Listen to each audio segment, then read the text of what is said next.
บรรยากาศหลังพายุฤดูร้อนเข้านะครับน้ำก็จะเยอะหน่อยนะครับพี่น้องน้ำเพียบเลยครับ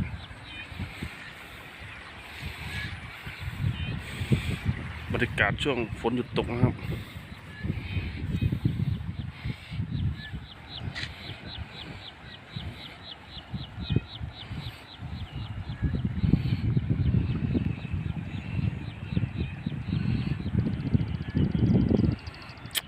สบายครับพี่น้องนี่ครับน้ำระบายไม่ทันนะครับก็จะประมาณนี้นะครับมอไซค์ไม่น่าจะผ่านได้นะครับ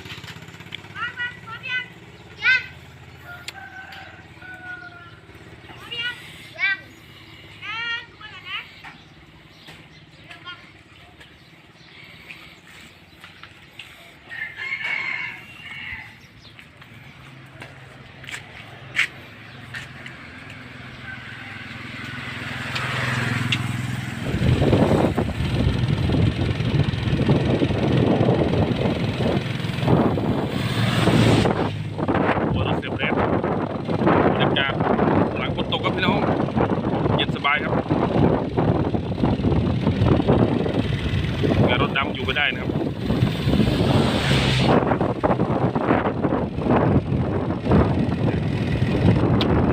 โชคดีไปนะครับที่ลมไม่แรงครับฝนอย่างเดียวครับประมาณชั่วโมงกว่านะครับ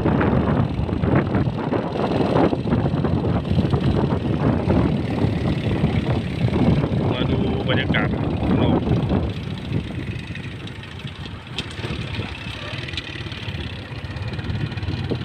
เนี่ยครับเพิ่งจะไถรอบ2ไปเมื่อวานหรือเปล่าครับไม่แน่ใจนะครับน่าจะเมื่อวานนะครับเมื่อวานก่อน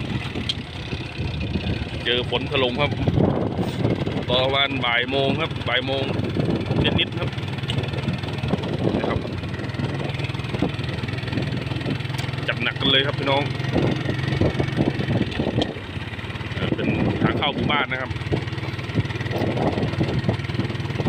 ก็ถือว่าโอเคนะครับที่ไม่โดนลมแรงนะครับหมู่บ้านข้างๆครับน่าจะโดนนะครับเพราะว่าเห็น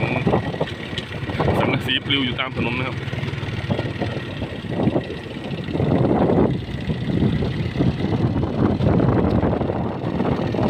ตอนนี้ก็เวลาก็ประมาณบ่าย2จะบ่าย3แล้วนะครับนี่ครับเพิ่งไถนะรอบ2ไปโดนฝนนะโอ้ยหญ้านี่ยิ้ม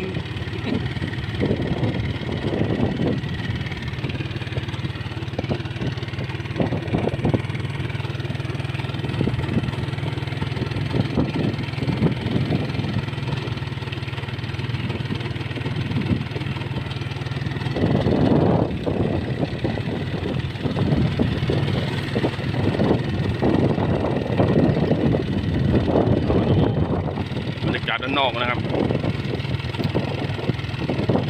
กลางวันนี่ร้อนจัดมากครับไม่แปลกครับที่ร้อนขนาดนี้ครับ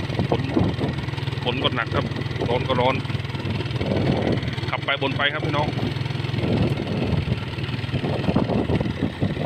นี่ครับฝนแบบนี้ครับน้ำโผล่มาเต็มเล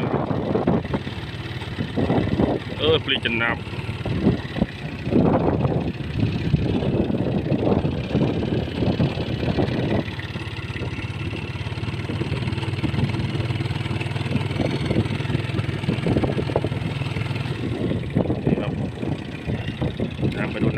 ดูน้ำก่อน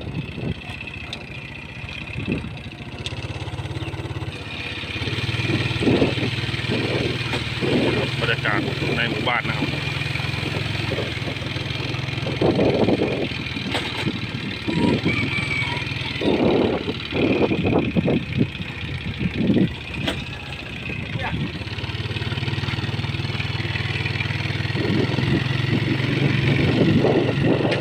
ถือว่าโดนหนักพอสมควร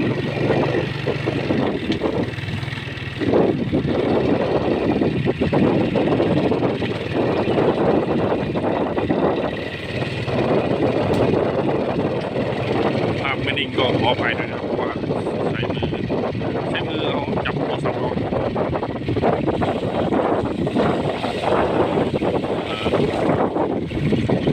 ตกใหม่ๆเหมาะกับการขุดปูมากเลยครับพี่น้อง